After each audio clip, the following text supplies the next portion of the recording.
All right, I've now got my gauges. We are running 275. The time is 1:28. We started our fire at 12:51. It's now 1:28, and we're running 275 degrees across my 3 gauges on my 4-foot chamber. I'm going to turn my gas off. That's simple. Close my door up. And that is why I like a 12-inch shelf. Full-size meat pan on there. I'm going to move it over. I'm going to slide my tray out, which is extremely hot. And I know some of y'all are laughing at me right there on that one, ain't you? And I'm going to put my 8 to 10 pound butts on there. These are bone-in butts. Yes, I cut them a little bit because I'm going to cut my cooking times down. Hear a little sizzling go on there? That's what I want. I like it like that. I'm going to put them in the middle of my rack. I'm going to set this aside. I'm going to grab me a paper towel this time so I don't burn my dang finger like I did. And I'm going to shove it in. You hear that sizzle? I like it. That's what I want when I put my meat on the pit. I know I'm cooking when I hear that. And some may say that's too hot. No, it isn't. It's not too hot. Not on this pit, it ain't. Clean my rack off, my tray off. Get all this sugary rub off before it starts to dry up on me and turn into super glue on my pit.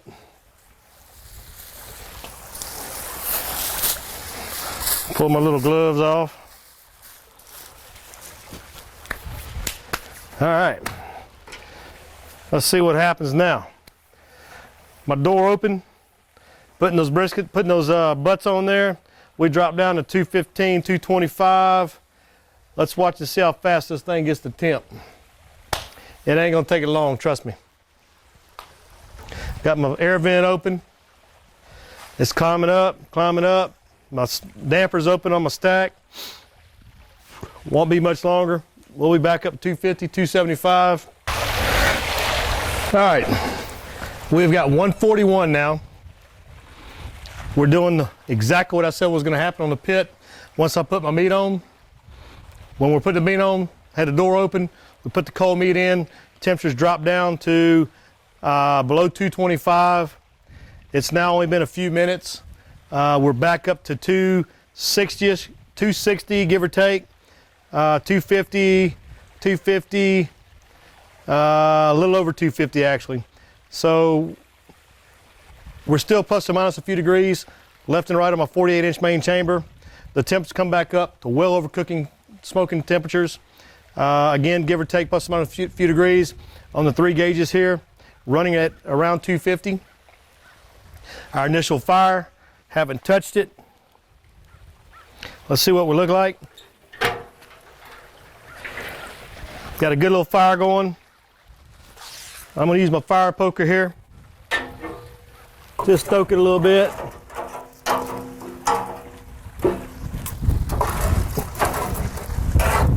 There we go. Back up and running. Again, this is the initial fire. I haven't had any wood to it.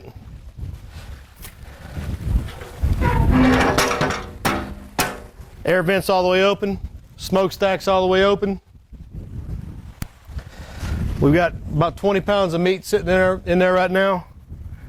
And we're running on average 250. Pit was initially fired up at 1251. We're cooking. All right, I'm back out. I actually went to ride my 4-wheeler for a little while. Texans ain't doing so good. We are at 157, and I'm averaging across the board here 250 still. Initial fire, haven't touched it. Got my stack still open. Got my air vent on my firebox still open. Again, initial fire. I got a little hint of smoke coming out. You can't see a whole lot. That's what you want. Excuse me. you don't want a whole lot of smoke pumping out of your pit. If you do, you got a bad fire going. If you have that, chances are you've choked your stack down or your air vent down. You're smoldering your fire, so it's just smoking and not putting out any heat. I'm not having that problem. I've got plenty of heat, 250 give or take. I've got an open vent on my firebox. I've got an open stack. That's what you want. I like what I call clear smoke. I don't want to see smoke coming out of my pit. Some people think you don't have smoke, you're not smoking. Bull crap. You are smoking meat. If you got a fire over there, your meat's over here, you're over 200 degrees, you're smoking meat. And you can see a little smoke coming out. The only time that you ought to see a lot of smoke coming out, or more smoke than what you're seeing now, is when I put a new log on this pit. When I put a new log on this pit, it's going to heat up and it's going to ignite. And when it ignites, you're going to see smoke coming out of here more than you are right now. That's okay. It's supposed to. That cold log just lit. After about 5-10 minutes, that thing's going to get hot enough and burn hotter. That smoke's going to go right back to where you see it right now. So going back to that, when you put a new log in here, you're going to see more smoke than you are right now. Let that log burn. Give it time. Give it 5-10 minutes. Don't think you got a bad fire going. You don't. You just put a cold log in there. You may see your temperature go up a little bit because you just put a new log in there and it's igniting. It's got a yellow flame. It's bursting in fire. This temp here could go up about 10-15 degrees. Don't freak out. Don't panic. That's okay. It's an offset smoker. Guess what? It's going to calm back down and it's going to get right back to where you were before you put that log in there. That's what you want. Again, it goes back to fire management. If you know how your pit, your Gator pit reacts to what you do to this firebox, your cooking's easy. I'm having a blast. I'm riding a four-wheeler. I'm in there watching the Texans get their butt whipped, which ain't a blast. I'm not sitting there working my pit. I'm not working my fire. I'm not checking my meat. I have yet to open my door since I put my butts in. I don't need to. I'm not worrying about it. I can hear a little sizzle, but not near as much as when I first put my butts in there. I know I'm cooking, and I know I'm not burning anything. Doesn't get any easier than this, guys. It's simple. Get a Gator pit. Tell you what, let's open this firebox. The only reason I'm doing it is just to show you guys what I'm talking about. Fuel efficiency in a Gator pit. Notice I grabbed that handle. I didn't put a rag on. I didn't put welding gloves on. I just grabbed it because I know it ain't hot. There we go. We got the same two logs in there. The big ones. I've got a little bit of the smaller logs I had on top. I don't need to add a log to that. I'm burning 250 in there, give or take. I still got an hour's worth of fire left. I can walk away from this right now. Go back and watch the Texans get their butt whooped, or I can go jump on my four-wheeler, or I can go fishing. Hell, I can hang out at the pool. All right, it is now 2:21. We initially fired up at 12:51, and we're 2:21. I'm still running 250, 245-ish, 245-ish, so I'm 5 degrees difference left and right. Fired up at 12:51, if I remember my times right. Still in the initial fire. I've yet to add a log to it. I'm still well over smoking temps. Again, averaging 245, 250. Let's see what we got in here. Still got those same two logs burning. That top little log's about to burn out on it. But we're still going our initial fire, guys. I mean, this is how simple this is on a Gator pit. Got a good smoke going. I'm gonna go inside. I'm gonna get my chickens ready. I'm gonna get my ribs ready. And I'll be back in a little bit. I'm gonna put that on there. When I do that, I'm gonna check the butts and see how they're doing. I have yet to open the door. I have yet to check my meat. Again, I'm not worrying about what's going on inside that food chamber. I know I'm not burning anything. I know I'm not overcooking anything. I've got 20 pounds of butts in there, just getting tender and juicy. And I'll see you in a little bit. We're gonna put some chicken and some ribs on. Time right now, I told you I'm gonna keep giving you time every time I come out of here. 246. I still have yet to add any more wood since my initial fire up. Those are still the 2 big logs that I started the initial fire with. We're running about just under 225, 220, about 224 here, and about 215-ish over here. So our distance is getting a little greater, left and right. But that's because our fire is going down, even though we're still well in the perfect cooking ranges for low and slow cooking. I like to cook a little faster. Look in here right now. You see what I got? I'm gonna throw me a log on top of that. Stoke it around a little bit. You can see it's burned down pretty good. I'm gonna let that get going pretty good. Let it get a lot of oxygen going. While that's happening, I got me a little concoction that I make up that I like to spritz my butts with and my other meat. I'm gonna do the butts for now. I'm not gonna mess with the ribs. But you can hear the sizzle from the juice, so you know you're cooking. I don't want to spray the ribs right now because I just put those on, so they're still good and wet. I keep calling them briskets. The butts have been on there now for a while, so I'm going to moisturize them a little bit with this concoction I make up.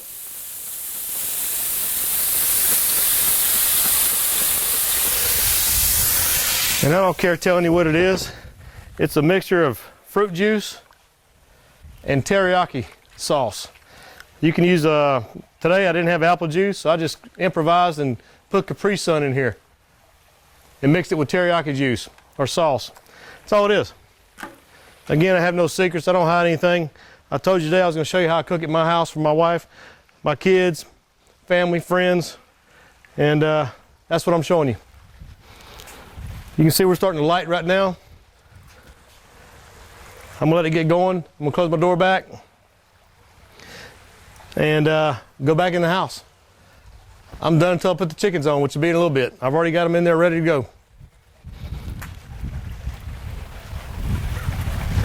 That works for me. That didn't take all of about, what, a minute? Got my chickens out here. Let me show you these. Got them all rubbed down, looking good, ready to go in the pit. Chicken quarters. I buy the bags of them. You can buy the bags for $6, $7, and you'll get 7 to 10 chicken quarters out of that. You can't beat that. You can't beat that price.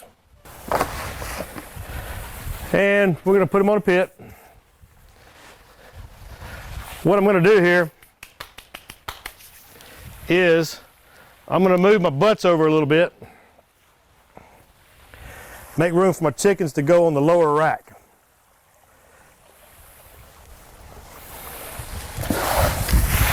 So we're going to slide these out. Let me put that there. These are looking good. You can tell they're not burning. Look at that. There's no burning going on in there. Hadn't even touched them. It's the first time I've even moved them. And I'm only moving them because I want to put my chickens on. So let's get some chickens on over here. I'm going to put them on the lower rack, only because I don't want the raw juices right now because they're fresh, dripping on my butts. Once they cook for a couple hours, then I don't mind them sitting on top of other meat. But right now, I just don't want the raw chicken juices dropping on my other meat. There we go. You can hear some sizzling going on. That sounds good. Let's check these ribs out. Woo, looking good. Looking real good. Just gonna move them in the middle. They got plenty of room. You know what? I'm just gonna do this. There we go. They look better sitting like that. Let me turn that around. That way he's staring at me. There we go. All right.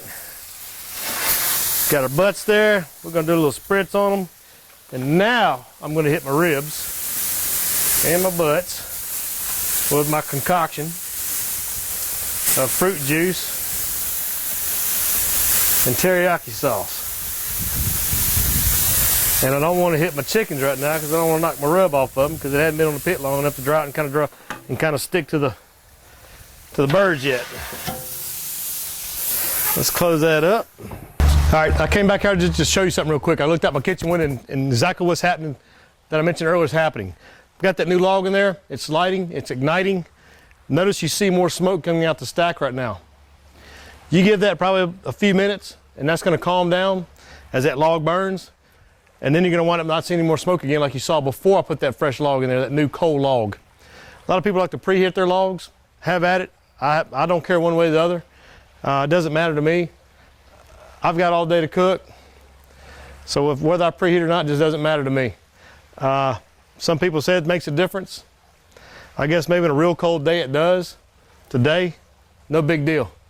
Straight from the ground, right to the firebox. So now you see a little more smoke coming out than normal. That's gonna calm down, clear up, and you're back to where you were before. And in the meantime, we're gonna get our temperatures back up to where I want it, which is 250 plus. And it's starting to work its way up right now. All right, guys, remember I told you, once you get all that meat in there, it'll bog the pit down a little bit, temperature will drop, everything will start steadying out. Again, don't worry about soaking your fire. We put that one log in there earlier. It's 424 right now. I'm gonna show you what my gauges are reading.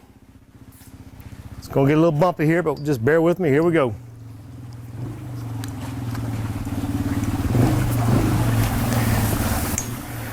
Right now, you're looking at running 225, 240-ish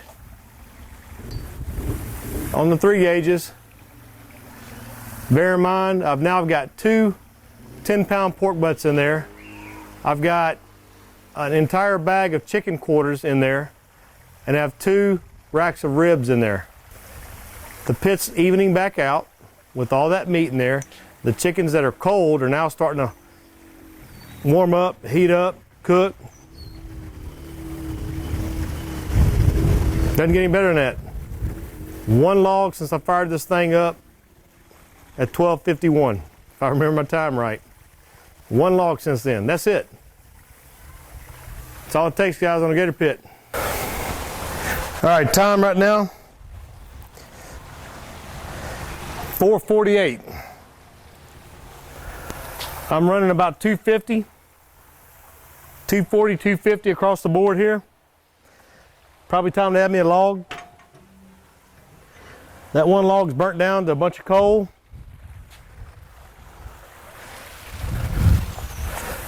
Let's throw us one more big log on there. Cut split hickory. We'll let that get going real good. Get a good flame going. It's already igniting, as you can see, or I don't know, let me see. Can you see that? Yep. Probably start seeing some smoke coming out right now, or before I put that in there, you saw nothing, clear smoke. When I close that door, you're gonna start seeing some more smoke coming out, and then it's gonna dissipate like it did last time. So we are now adding one log again for the second time since we initially fired the pit up. I don't know about you, but that's fuel efficient as all get out. I don't know of any other smoker that cooks this efficient. Not an offset. Let's close that up. Keeping us around 250 again, like I said. Y'all want to see how hot that firebox is? I'm going to grab an ice cube. You want to put your pot of beans up here, a pot of barbecue sauce, if you use barbecue sauce. Can you see that? It's boiling ice. It gets hot up here. Put your pot of sauce, put your pot of beans. There are occasions that I use the heat off of this to warm and cook foods. You've got a gator pit with my design, the way I've set my pit up, to cook anything you want. Smoke, griddle, eggs, bacon, sausage. This will do it right here. Preheat your wood.